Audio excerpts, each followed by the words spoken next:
Thank you all for joining us tonight. My name is Gib Shea. I'm a Regional Senior Assistant Director of Admissions here at HWS. So if you're from New York City, if you're from Long Island, you've gotten plenty of emails from me over the past year, and it's only going to get worse. But I've enjoyed getting to know you all throughout the past year, and I'm very glad to see how many of you have already applied to HWS. It's going to be a very busy application reading season for us, and that's exactly the way we want it. Yeah, thank you for joining. I'm Grace Petrie. I'm a senior assistant director of admissions as well. I recruit transfers, a little different, but I'm also the liaison for our specialty scholarships, which we'll go into today as well. So thank you again. And if you guys have any questions throughout, please feel free to put them in the chat box or you can say them out loud, whatever you guys prefer. So I'll start. Tonight's just a general overview of the application process at HWS, followed by Q&A. First off, if you have applied already, congratulations. Like I said, we're looking forward to reviewing your application and hopefully seeing you on campus this fall. Now, for applying to Hobart and William Smith, here's the truth. We want you to apply to HWS. There's no rocket science behind that. We want to read your applications and we want to consider you guys to join our campus community this fall. So we make it very easy to do just that. There's no application fee to HWS. So if finances might be a barrier to you and your college attendance, one recommendation I always have is for a school like HWS that has no application fee, just apply and see how much you get in financial aid at the end of the day. We'll get more into financial aid later, but there's no baseline application fee for you to put your hat in the ring to join HWS. We are also test optional. We've been test optional since 2006. HWS was actually one of the very first schools in the country to do it. If you're proud of your test scores and you want to submit them, go wild. If not, no worries. When we go through and read applications that don't have test scores, we literally don't think about it twice. I guess actually you all, you're high school seniors, you're probably going to be the first year that you were not even born by the time we instituted that policy. And we also have no supplemental essays or questions required for your application to HWS. That is different from the essay that's included in your Common App and your coalition application. That's the college essay. But there's no additional questions like, why do you want to attend Hobart and William Smith? Like, that's a common supplemental essay that you might find from other schools. HWS, we don't do that.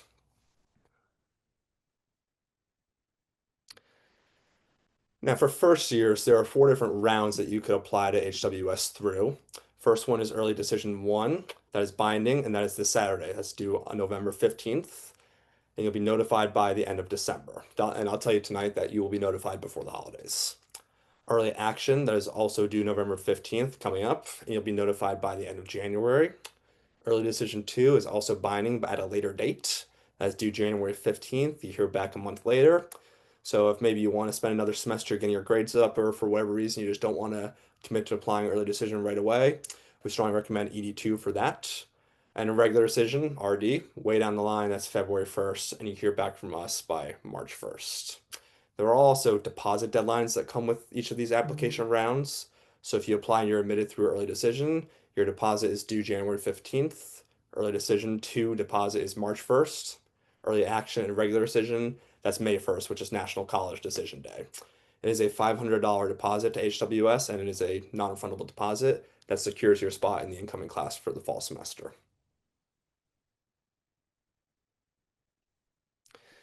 And binding is what it sounds like. If you're admitted and if you apply to HWS and you're admitted through early decision one or two, it does mean you're coming and you plan to attend HWS. A little less than a third of our students tend to do this. And you do that through an early decision agreement in your application. So that is a contract that is signed by you, the student, a parent, and also your high school college guidance counselor.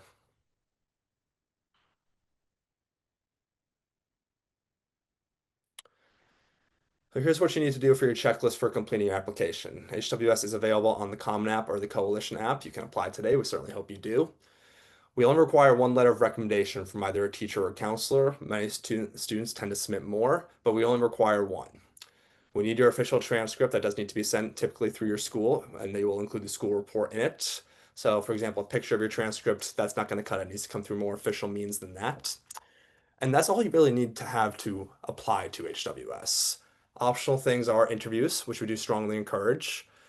The reason why we strongly encourage interviews is because, remember, admissions counselors are reading hundreds of thousands of applications. Interviews add a lot of color to it. They add a lot of personality to it. Other applications without them can sometimes come across as a little bit black and white. So we strongly encourage scheduling an interview. We do them virtually this time of year. That's probably going to be easier for you. And then we add that to your application. Additional recommendation letters that could be from more than one teacher, maybe a coach, maybe a CBO director, maybe somebody involved in one of your extracurriculars. We do accept letters of recommendations. If we see another letter of recommendation, we will read everything that's in them. Test scores, like I mentioned earlier, we are test optional.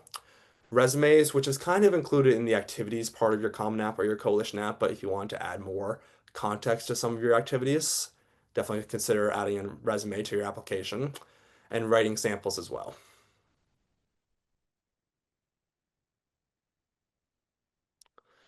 And if you are admitted to HWS, you are admitted with a merit scholarship. All of our students receive merit scholarships to attend HWS. There is nobody that's paying full tuition to be on our campus, and we're generous with financial aid. We award $80 million annually in financial aid. So you don't need to do anything extra to be automatically considered for merit scholarships. There are a number of additional merit scholarships that you can apply for that have separate scholarship application dates. Grace will go into details on all of those. And when we read your application to HWS, we do what's called a holistic application review. So that means when the counselors are going through reading applications, which we've already started, we're sitting down in front of our computer, shutting up and reading the entire application as a whole, right? Like we're not just looking at GPAs, we're not just counting advanced courses, definitely doing some of that, but we actually read your essays. And we take a very close look at your recommendations and a good look at your activities. And we use all of that to put together the best merit scholarship possible to ensure that you'll be able to attend Hobart and William Smith. Awesome. So these are our specialty scholarships. Again, if anyone has any questions, please feel free to put them in the chat. But specialty scholarships you do have to apply for. So like Gib mentioned, merit is automatic, right? Another thing with merit scholarships is we'll recalculate your GPA. If your school doesn't do weighted or does something different, then Gib, myself, and other counselors will actually recalculate the whole GPA. But with the Melly Scholarship, this is brand new this year. And it's going to be $46,000 annually. So the Melly Scholars join a cohort-based fellowship. They receive a lot of mentorship from industry experts, the guaranteed study abroad, and they actually receive a free laptop and software. The Melly Scholarship and all these specialty scholarships I'm talking about, I will mention that you have to apply to HWS first. So as Gib mentioned, all the rounds, right? You have to apply to HWS. Once you apply to HWS, submit your Common App, then you'll get an email that says app received, applicant portal information. Then your student will create an account with our admissions portal, and that's how they're going to apply to the scholarships. So if you're wondering why you don't see it yet, if they didn't apply to HWS yet, that's why. But Melly Scholarship, $46,000 annually. There's going to be a prompt for that, so there is an essay, and then the next round would be an interview. It could be virtually or it could be on campus as well. But in total, $184,000. We are giving it to 15 to 20 students, so it is quite a competitive scholarship. The next one we have is our Centennial Center scholarship. So this is $2,500 annually. I know it doesn't sound like a lot, but it adds up to a lot, right? $10,000 total. Centennial Center scholarship, same thing, right? Apply right in the admissions portal, but it's awarded to students who are academically high achieving, leaders in their communities, strong problem solvers. You also receive mentorship and leadership training. And on top of that, you join a cohort of student leaders and innovators. When it comes to Centennial Center, a big thing that we'll look at, just like Gib was saying, is on top of you submitting an essay prompt for this as well, myself and the Dean of Admissions looks at your activities, your rec letters, and everything. So if you're a natural leader, highly recommend applying. If you have a lot of leadership roles, president, treasurer, things like that, recommend applying to that. We also have our debate scholarship. This is $3,000 annually, so a little bit different. Our debate scholarship recognizes students with strong contributions to debate, Model UN, mock trial, or similar activities. You can join one of the top collegiate debate teams in the world. So we do quite well, and it's a really, really fun team. So again, $3,000 annually, which gives you $12,000 for the 4 years. And then we have the Civic Engagement Scholarship. Civic Engagement Scholarship, you get $2,500 annually. So same as Centennial. Similar thing, you do a prompt and it's awarded to students who have demonstrated awareness of and commitment to issues that impact the greater good. So again, we'll look at your activities and rec letter as well. And then art scholarships. So there are 5 performing arts scholarships. Also, $3,000 annually, you get $12,000 for the 4 years.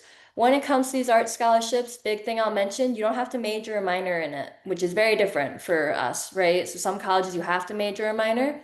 Here you don't have to major or minor in it.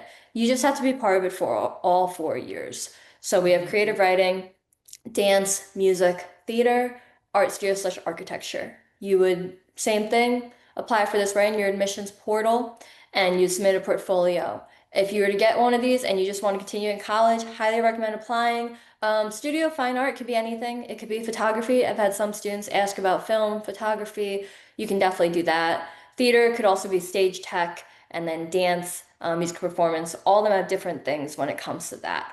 The art scholars must participate though in all that. So an example of that would be if you did, let's say, musical performance, right? You did that scholarship, the music scholarship, then if we had a recital or a club, we want you to be part of that.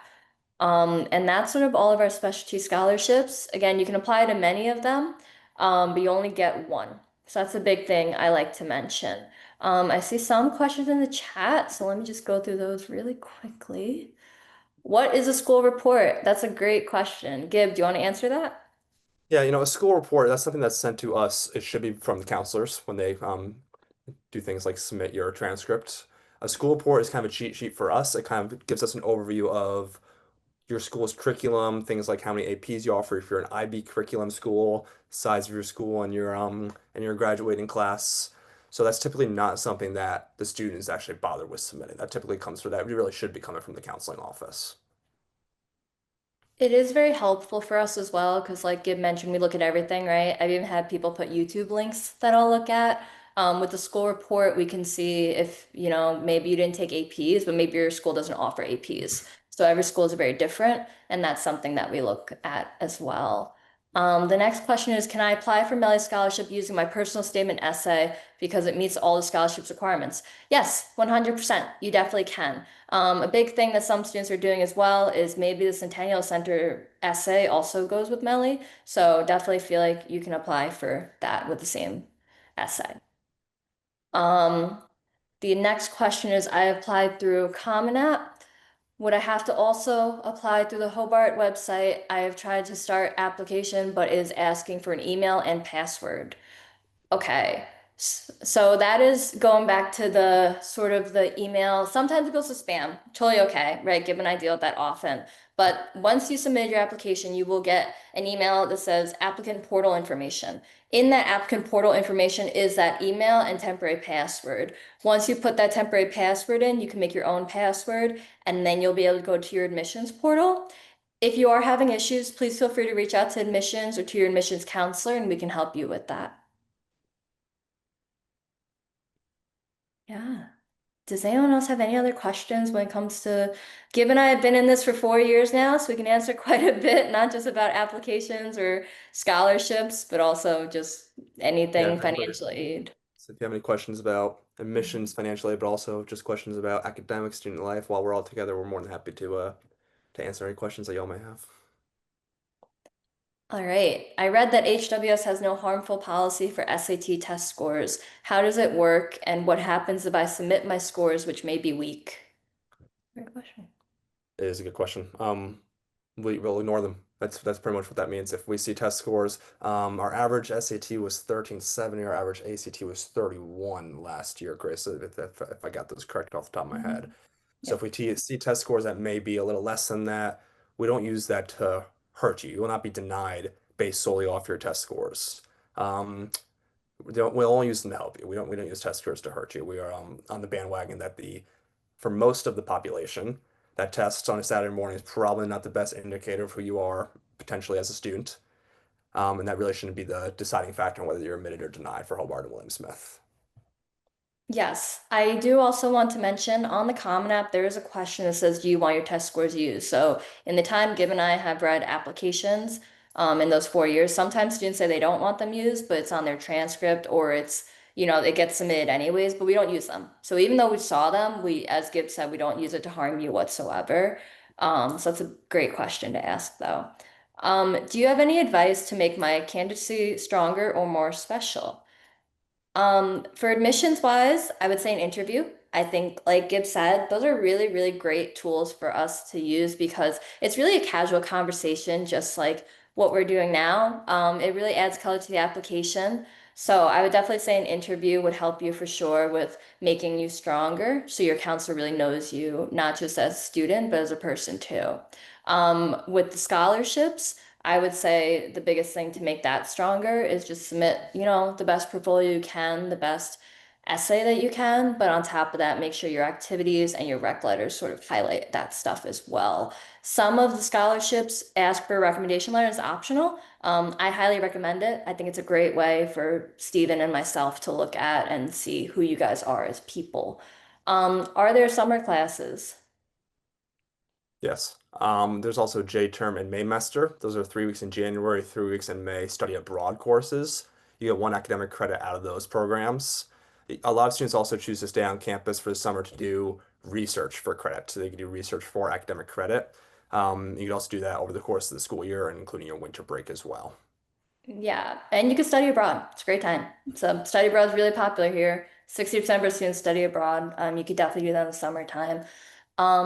All right, the next question is, let's say I got the 40,000 merit scholarship and I also got the MELI scholarship. Will they combine or I just received one? That is a great question. So the MELI scholarship, while it is specialty scholarship, would be your merit. So when it comes to the MELI scholarship, yes, if you got the MELI scholarship and let's say you applied for like one of the art scholarships or Centennial or Civic, you would only get the MELI because 46,000 is the max amount of merit aid that we give. So that's a great question. The highest merit aid we give though is 43,000 for first years. So depending on GPA, transcript, and everything in your application. The next question is, do you look at the breakdown of SAT scores? For example, do you notice if a student scores well in math, and would you consider that in the application process? We could, for example, if a student's really gung-ho on going on like the engineering track, for example, and I see that they're doing particularly better in the math areas of both school and the ACT or the SAT, and maybe not so much better in the humanities courses, we could take that into account. That is part of the holistic application review that I was mentioning. For sure. How does HWS support students who are on a pre-med or health sciences track? Great question. Pre-health program is great here. Our pre-health program, more than 80% of our students, their first round get into the medical school of their choosing, and 100% get in their second round. So we really help you with that. Pre-health, you have a pre-health advisor named Scott McPhail, and he'll help you put together a portfolio to sort of get you into those med schools. With every major, though, we also guarantee an internship or a research opportunity and a stipend of up to $4,500 to go do that internship or research opportunity. Our class is more discussion based or lecture based. Well, Gibson alumni, so he can talk about that. Yeah, it really depends. Going into your first year, you're going to have a phone call with your academic advisor, or an email through with your academic advisor. One of the questions that they oftentimes ask is, tell me about who you are as a learner, right? Are you more of a visual learner, audible learner, lecture style, hands-on, discussion based? So let's say you want to take Introduction to Psychology. Great, have at it. Fantastic. That's one of the more popular intro courses on campus. Because it's so popular, there's more than one. There's 3 or 4 professors that are teaching Intro to Psych every fall. One could be more hands-on, one could be more lecture style, one could be more discussion based. So you'll work with your advisor to pair you with the professor that teaches more towards your learning style. I think we're like just small enough that we could sort of customize your schedule in that regard, but just big enough that you'll still have all those opportunities available to you. In my 4 years here, I only took one lecture style course. I was completely a hands-on discussion-based learner. Yeah. What's the average class size and how accessible are professors to students outside of class? Average class size 16, max being 30. So as Gib mentioned, not really a lecture, right? Not like 500 people. You're not a face and sea of students at all. Your smallest class could be 4, actually. And professors are very accessible outside of class. So we have Center for Teaching and Learning, which is just with students who excelled in their major or minor, but the professors can be reached. I think that the relationships you make at HWS is the biggest thing. So professors are definitely at your disposal for any questions you guys have. When do you recommend interviewing? Can it be done online? Yes, yes, I can. I definitely recommend reaching out to either myself at the end of this. You can shoot me an email. Grace and I will both put our emails in the chat, and you can request that interview link. or you could reach directly to your counselor yourself. You could interview with either your admissions counselor or with one of our seniors who works in the office. For sure. What is the best way to make up for lower GPA? Does a lower GPA disqualify you from scholarships? No, it does not. When it comes to merit, we do look at everything, right? But the GPA is the sole thing when it comes to merit scholarships, so that might be a little bit different, but we also give financial aid, right? So don't let that deter you. We look for an upward trend. That's the biggest thing that Gib, myself, and other counselors are looking for. So let's say you didn't do so hot freshman year, but you bring up sophomore year, junior year, that's what we're looking for. We know life happens, a lot of things happen in life, right? And that's why, as well, the interview is so important. So you can describe maybe that bad grade or that bad semester. How does HWS support students of color or students from different backgrounds? Couple of different things come to mind. A number of multicultural clubs on campus. About 23%, I believe, of our students are first generation students as well. I do think that just generally speaking, we are of the more welcoming college campuses that you'll ever be on. If you don't believe me, definitely encourage you to come to campus and see it for yourself and experience that for yourself as well. It could be through the Center for Diversity, Equity, and Inclusion, the Adams Intercultural Affairs Center, which is sort of like a hub and a second home for a lot of our minority students on campus. But we really are just generally, I think, a very well integrated campus in terms of race, socioeconomic status, just kind of the makeup of our campus, just kind of who we already are. Yeah, for sure. How does HWS prepare students for graduate or medical school? So we prepare you by doing that guaranteed internship or guaranteed research opportunity, right? Medical school would be the pre-health program. And graduate school, we just really help you out with a lot of different things, a lot of different rec letters, because as I mentioned, the relationships you make here are unmatched, in my opinion. I'm not an alumni. I went to a bigger school, so the relationships you make here can really, really help with your recommendation letters. The next question is, do you visit a personal website during the application review if I provide one? Yeah, if it's in the application, I'll take a look. Yeah, Yep, for sure. Is Melly a yearly scholarship? Yes. So you get $46,000 every year if you were to get the Melly scholarship. Do you keep track of the interview and add it to the application? I had one a few months ago. Great question. absolutely. And after your interview, we'll write a little report. Interviews we say they're not job interviews, they're college application interviews, right? It's meant to help you. So after your interview, we will write a little report. We'll send you an email with some follow-up information, and then we include that in your application when we read it, whether it be a month later or a week later. Yeah. Um, Interview after you submit your application, we take that into account too. Yes, for sure. The interview report's very extensive, and we train the senior interns as well to really write in depth. So if you had one with an intern or with a staff member, we look at everything. Is the merit scholarship combined with need-based financial aid? So that's a great question. So merit scholarship, I will say, even if you don't qualify for financial aid, the FAFSA, you still get a merit scholarship. When it comes to need-based financial aid, that's based off the FAFSA, so that's more of a, financial aid question, but it is combined with need-based financial aid in a way. Gib could probably talk more about that though. Yeah, I think the more common way of saying it is that yes, we do stack the two. We do stack need-based aid and merit-based aid. Yes. If you become a Posse scholar, can you still apply for additional scholarships? That's a great question. I believe you can apply. So if you're a Posse scholar, you can apply for the performing art, all the specialty scholarships. I don't think you can apply for Melly, but I would have to double check that for you. So we can do that for sure. I'm not sure either. Um, This is our first year of having Melly Scholars, so that's a new one for us. That's a good one. yeah, definitely. As Gib said, we'll both put our emails in the chat. So you guys can reach out after if you have any questions or want to set up an interview. We're both happy to do that. Is submitting International Student Declaration of Finances form enough for receiving need-based financial aid? That's a good, National Student Declaration Finance form enough for that's a good receiving aid. question. I think so.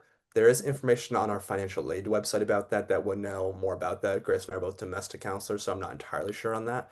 Um, we also do, I believe it's bi-weekly with Dylan George, who's our director of international student recruitment. He does an open Zoom where it goes over pretty much all this.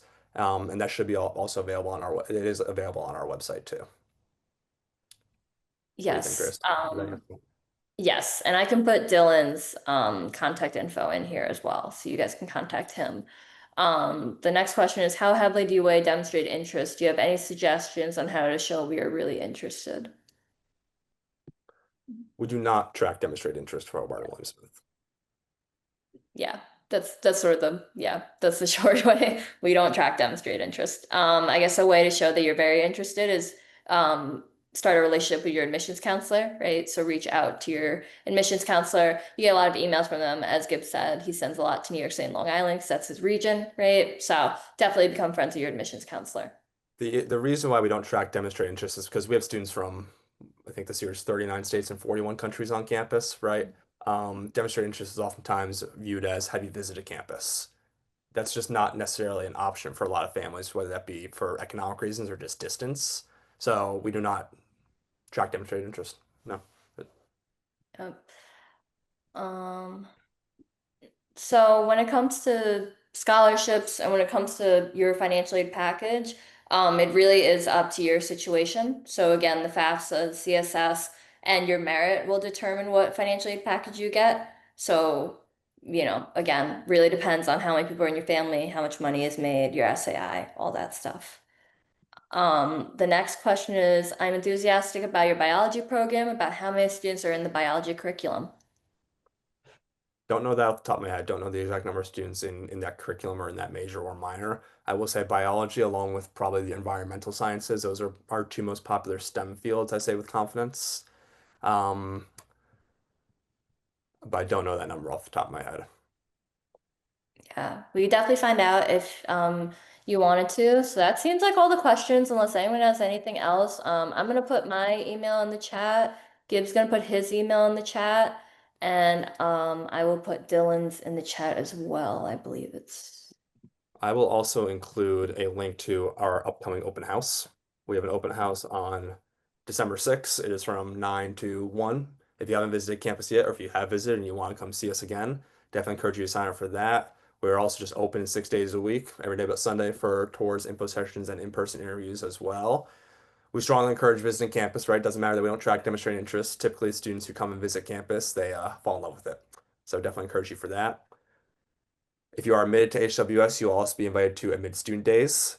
That is also Fridays from 9 till about, or Saturdays, excuse me, from 9 till about 2. There will be one on February 28th, March 28th, April 11th, and April 18th. You do get a couple of emails ahead of schedule for those, so you'll be able to sign up and book hotels and stuff like that. We definitely strongly encourage you to come to campus and see it for yourself. But anyways, here's the link for our upcoming winter open house, December 6th. yeah, and admit students are great because you get to go to sample classes, get to talk to professors. As mentioned with the admissions portal, even if you're not looking to apply for a scholarship, highly recommend you have your student make an admissions portal because that's where your decision will be, your financial aid letter, and a lot of other things as well. So very important that you find that email, and if you can't find it, reach out to Gib or myself and we'll resend it. But Gib and I will stay around for a bit for anyone who has any other questions. If you want to ask personally, you can direct message us or you can ask in the chat. But thank you all so much for being here and for learning more about HWS's application process. And as always, reach out to either of us if you need help with anything. Early decision, early action due on Saturday. Looking forward to reading this.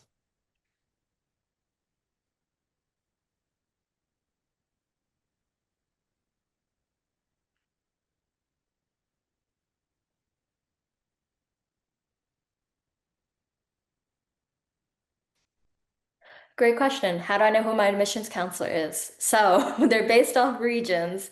So if you want to put your region, I can tell you who your admissions counselor is.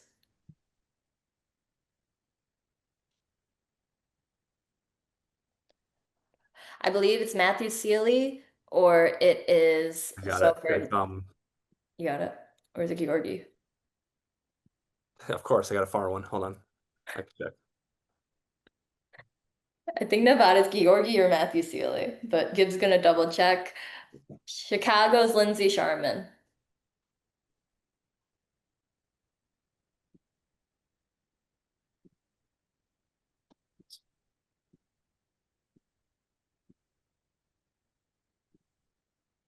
Oh, Got it. Chicago is Lindsay Sharman.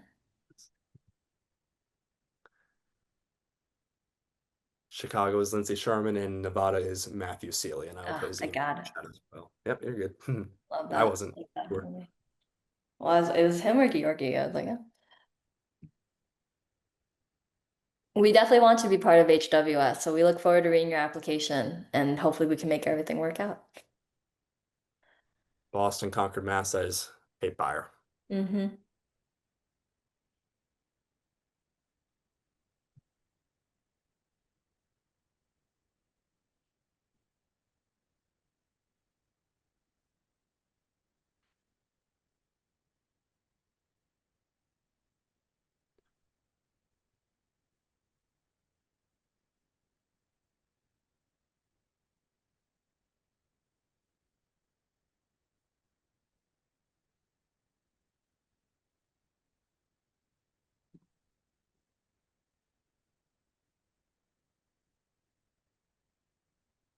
Does anyone else have any other questions about anything HWS related?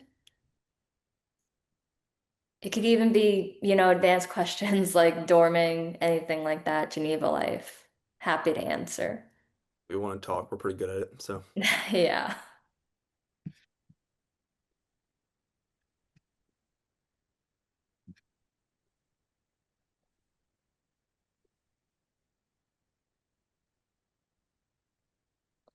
100% yes.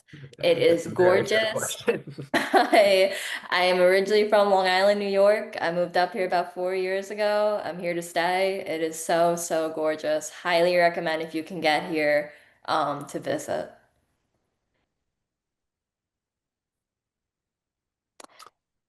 Great question. Couple of different things for housing. Yes, housing is guaranteed all 4 years. If you come to HWS, you'll always have a place to sleep at night. You are guaranteed, you're required to be on campus your first 3 years, first year, sophomore, junior year.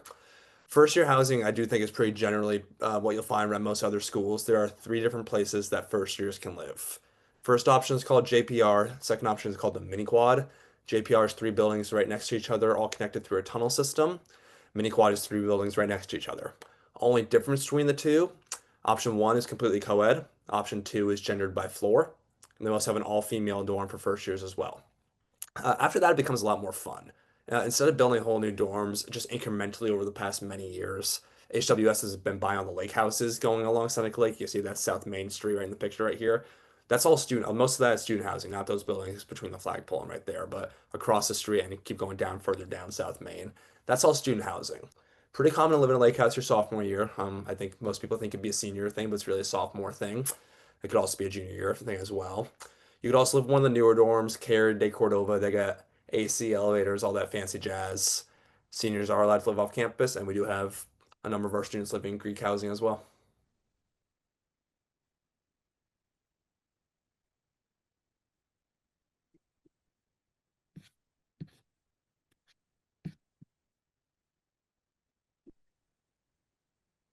You could put in a special request for age differences. That would be included in your enrollment paperwork, your enrollment material. Is campus big? Is trying to get around class easy. Campus itself is 300 something acres. I think it's 321 acres. That said, the longest walk a first year has to class is like 8 minutes max. First years are very centrally located on campus. We don't welcome you from all over the world and then throw you in the corner and say good luck, right? You'll be very centrally located on campus, and you also have very easy, quick walks to the dining hall, to the recreational centers, to the cafe to the pub to the library for study hours. So, you kind of spend your first year getting to know campus a little bit, but we are a walking campus and a walking city. You're allowed to have a car on campus for all 4 years. You absolutely do not need one to get around. And we also have a shuttle service that runs every night. The night one actually stops all the downtown locations, the Walmart, the movie theater, the restaurants. So it's very easily accessible to get around. Yeah, it is pretty great because you hear 1,900 students, you think it's small, right? We're all on top of each other. We're definitely not. There's a lot of different things to do. Like Gibbs said, I think the farthest place, which is Odell's Complex, which is the apartments you can live on campus senior year, that's like probably 15 minutes from admissions, which isn't bad whatsoever. The next question is, what are the popular and recreational activities to HWS students? All different things. The way I describe an HWS student all the time is they're involved in three or more things, not to intimidate people, but different sports, different clubs. One of our most popular clubs, we have the debate club, very strenuous team. We have KDC, our Connect Dance Collective, and we have ORAP. It's our Outdoor Recreation Adventure program. We have a club expo in the fall and in the spring that I actually got to go to when I that I actually got to go to when I first started here. Really fun time. All the clubs are lined up. You can see what they offer. So there's something for everyone for sure. And if you look up HWS clubs, you can see everything we offer. The next question is, what does the typical schedule look like for first years? Number of classes, days, times, etc. 4 courses a semester. That's our general standard that you're taking 4 courses a semester. Most first years, that's typically two on Monday, Wednesday, Friday, and then two on Tuesday, Thursday. For most, I'd say second semester, sophomore years onwards, you typically wouldn't have a Friday class. It does depend on what you're studying, it does depend on your workload, but a lot of students tend to find themselves really only in classes from Monday through Thursday from second semester, sophomore year onward.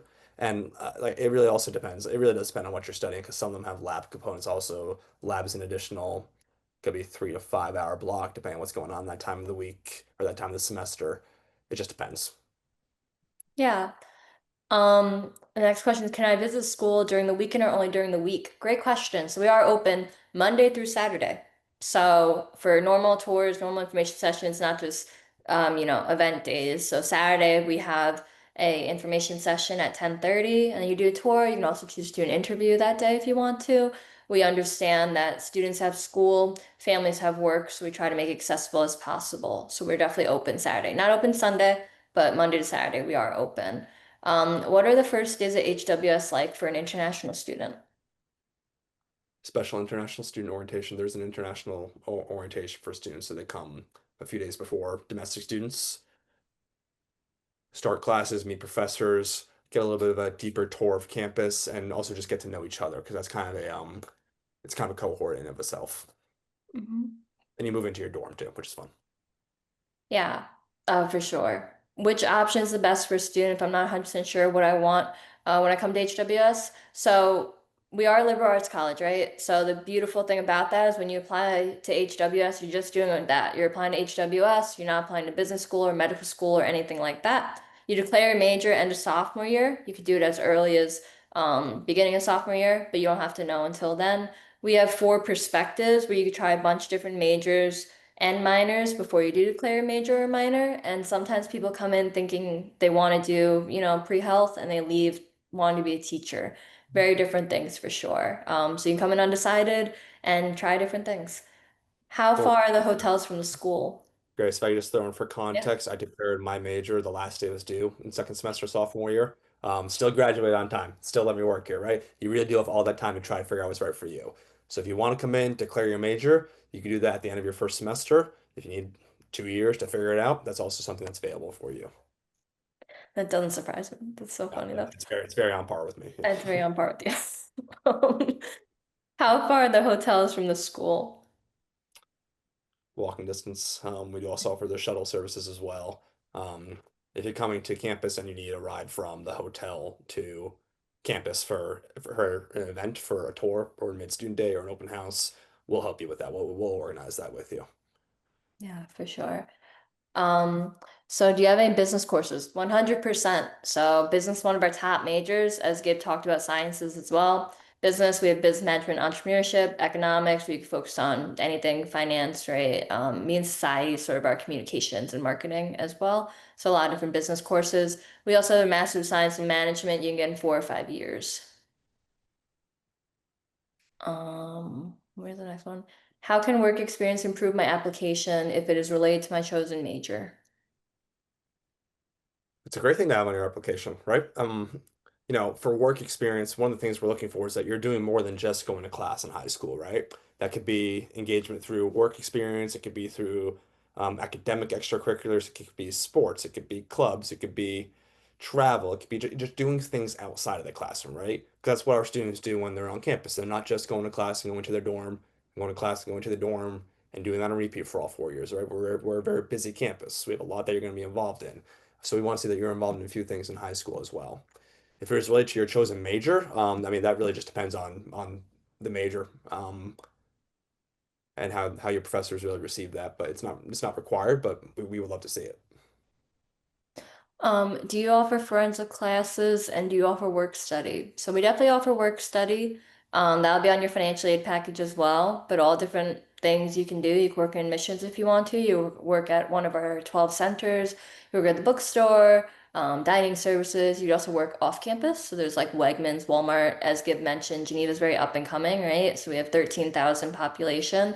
So there's downtown Geneva with a bunch of local restaurants. And then there's uptown Geneva with like Walmart, McDonald's, Arby's, Dunkin', things like that. Forensic classes, I know we offer a few, but we don't have a forensics major. However, you can do an individual major, which Gib actually did. An individual major, you sort of create your own major. So you can piece a bunch of classes together that go together, and then that's your major. So Gib, you did global engagement and Yeah, business. I was community engagement. Sorry, community and environmental resilience. Forensics may have been done already. You may actually be ahead of the game there, or something similar was already done for individual majors. New next year, we're also offering individual minors, so that's something that Mhm. you'll be able to create. Again, that's also something that's not due until the end of second semester sophomore year. So you have some time to figure that out too with your advisor. Your advisor is your first year seminar professor. So they're able to get to know you as a person, as a student, because you're already seeing them at least 3 times a week for class anyways. So they could say, you did really well in intro to sociology. Why don't you take a 200 or 300 level? Maybe you want to major or minor in it. Or they could say, slow down. Take a 100 level English course. Try Introduction to Writing and Rhetoric. Really solidify those college level reading and writing skills, and then you'll be more successful for your remaining semesters of college. So there's mentorship. It does start at the very beginning, and that person is also meant to be the guide for you declaring your major and hopefully your minor. So that person stays your academic advisor until you declare your major. If you declare your major in the field that your assistant professor teaches, they oftentimes stay your advisor for all 4 years, but it just depends. Yeah. Alexis, you signed in Last a little bit late. I will have your admissions counselor, Catherine, send you some more information on financial aid as well, Yeah. because there's a lot to talk about, and also this will be available for viewing too. hmm Yeah, and financial aid wise, just automatic merit we went over, and also financially just through the FAFSA. So, we also have a net price calculator. So if anyone's curious of what they might get, the net price calculator is a great tool to use. All right. On that note, we greatly appreciate you guys joining us tonight, taking time out of your day or out of your morning for some people. And if you have any questions, please feel free to reach out to myself or Gib, and we'd be happy to set up an interview or do something like that. Awesome. All right. Good night, everybody. Thank you. Night. Bye.